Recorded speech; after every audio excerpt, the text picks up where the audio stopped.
재화 또는 용의 공급 장소.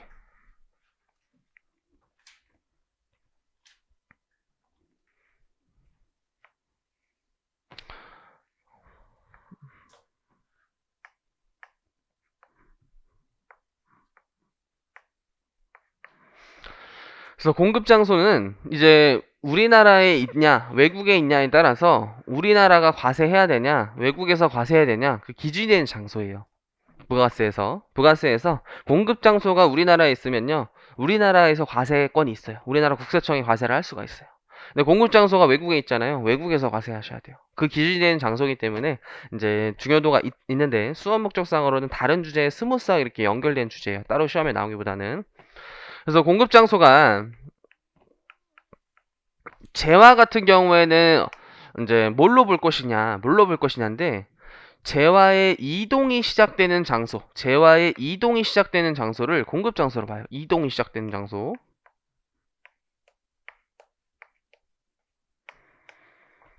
그래서 우리나라로 판매할 때 이제 삼성전자가 우리나라 휴대폰을 팔 때 재화의 이동이 우리나라에서 시작되기 때문에 우리나라 부가세 과세권이 있다.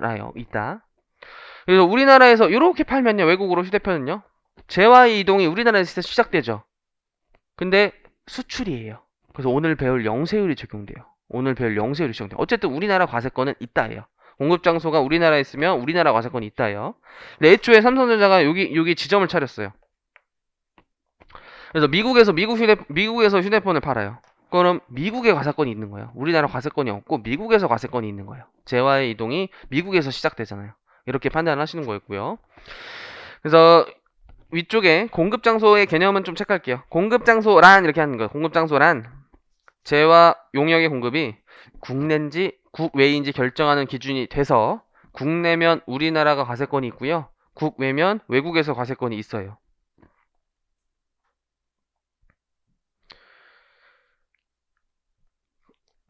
그래서 세부사항 내용이 좀 그래도 은근히 중요한데 1점에 부가세 납세 의무는 대한민국 주권이 미치는 범위에서 적용하기 때문에 대한민국 주권이 미치지 않은 외국에서 재화를 공급하는 경우에 납세 의무가 없어요. 근데 그거에 예외가 있어요. 다만자가 이제 시험에 은근히 잘 나오는데 그게 영세율에서 배워요. 다만자에 조금만 좀 하시고. 그래서 비록 재화의 이동이 외국에서 시작되지만 우리나라가 과세할게 라는 특례가 있어요. 예외가 항상 있어서 좀 세법이 어렵죠. 그 다음에 2점에 대한항공이나 아시아나 이런 항공기는 막 외국을 왔다 갔다 하잖아요. 그래도 우리나라 거래로 보겠다는 거예요. 국외 거래로 보지 않는다. 그럼 국내 거래로 보겠다는 거예요. 그 다음 3점에 이제 삼성이 미국 부동산 한 대 사가지고 미국에서 부동산 임대 용역을 제공해요. 그 외국에서 소비 행위가 일어나죠. 그래서 우리나라 과세권이 없어요. 얘도 오늘 이따 배울 거고요. 그 다음에 그 미국의 유명한 이제 광고하는 데 뭐죠? 광고하는 데 있잖아요. 그 빌딩 위에 그 일반인도 돈 주면 할 수 있다는 그 광고. 뭐 있죠? 월스트리트인가? 아니 그거는 아닌 것 같은데. 그 건물 위에 이렇게 광고하는 거 TV에서 이렇게 막 보이잖아요. 여기 그죠? 여기 이렇게 막 그거 이제 일반인도 돈 주면 할 수 있다. 엄청 비싸지만 막 거의 1,000만 원, 막 2,000만 원, 3,000만 원 이런 막 1,000만 원대였던 몇 천만 원인데 몇 분 한 5분 이제 내가 할 수 있는 게 이렇게 몇 천만 원 주고 하는 광고가 있는데 거기 이제 미국에 내가 그냥 무슨 프로포즈를 하려고 뭐 했다. 몇 천만 원 주고 했다. 그럼 광고 용역 부가세를 내야 된단 말이죠. 근데 이것도 외국에서 이제 소비 행위가 일어나기 때문에 우리나라 과세권이 없다. 그게 이제 외국의 광고 매체, 광고 계좌에 의뢰하고 광고 용역은 이런 거예요. 그 국외이므로 부가세가 과세되지 않는다. 근데 이 내용 자체가 지금 영세랑 많이 직관이 돼서 처음에 좀 어려워서 약간 이해독대 이해가 돼요.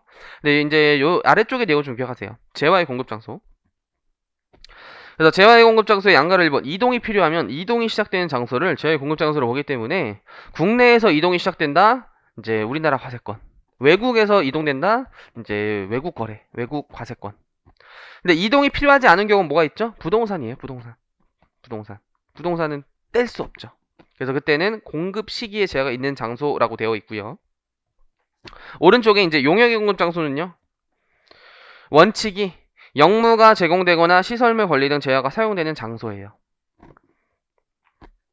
그래서 우리나라 이제 여러분들 학교에서 세무사 용역을 외국 이제 법인한테 자문을 구할 수도 있겠죠. 근데 여러분 사업장이 한국에 있으면 서울에 있으면 우리나라 과세권이 있는 거예요. 우리나라 과세권이 있는 거예요. 근데 애초에 미국 가서 세무사 일을 한다. 그럼 이제 우리나라 과세권이 없는 거예요. 그게 이제 영무가 제공되는 장소예요. 영무가 제공되는 장소. 그다음에 양가로 있는 참고 목적으로 좀 보시고요. 얘도 이제 뒤에 영세율과 연관된 주제이기 때문에 요 자체로는 시험에 나온 적은 없어요. 공급장사의 주제 자체만으로는. 근데 이제 영세율을 이해하는 데는 꽤 중요한 논제긴 해요.